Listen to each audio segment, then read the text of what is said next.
Can anyone imagine that God can come down to warfield to fight on behalf of his devotee? That too, as a soldier?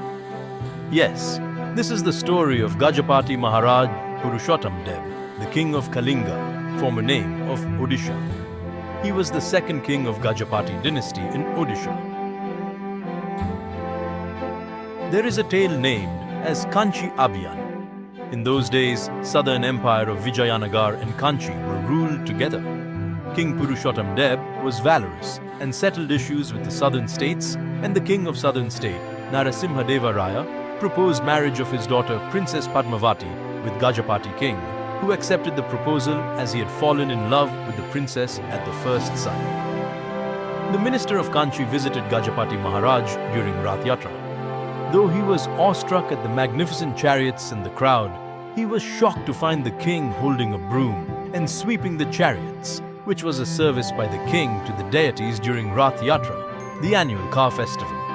But the minister, being unaware of the ritual, took it negatively and returned back to his state.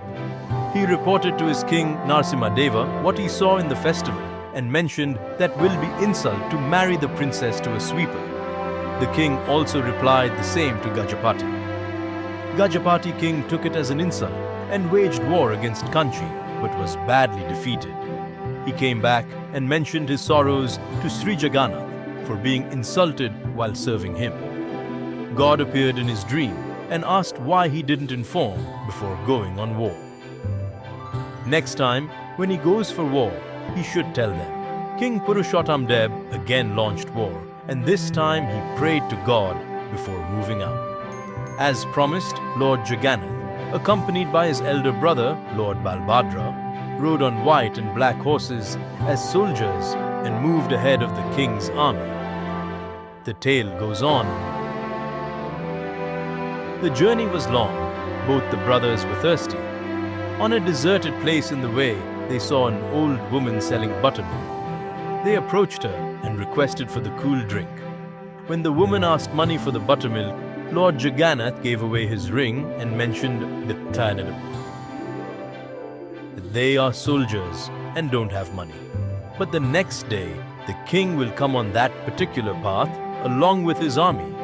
She can get her money by exchanging that ring. The next day, king arrived with his army, as told by Lord Jagannath. The woman approached the king and asked money after telling the incident. The king recognized the ring to be of Lord Jagannath, was emotional and happy. The deities have gone ahead of him as promised. The king announced that particular area where deities drank buttermilk as Manikapatna, according to the name of the woman, Manika, and made her its owner. Coming to war scene, this time Gajapati won the war as gods were with him. He captured King Nasimha and his princess as war prisoners and brought them to Kalinga, along with the idol of Sri Ganesha, their ancestral deity. Out of anger, he announced that since King Nasimha had insulted him as sweeper, he will definitely get the princess married to a suitable sweeper. He assigned that task to his minister to find a suitable sweeper. The minister was loyal and also good-hearted one. He felt bad for the princess and took her to his house where she was treated as a daughter. The minister was equally wise. He waited for the following year's Rath Yatra festival. As per the ritual, when Gajapati King Purushottamdeb took broom and started sweeping the chariots, the minister arrived there with the princess and told the king, "I have found a suitable sweeper for the princess, and that's you, as you are sweeping the chariots today."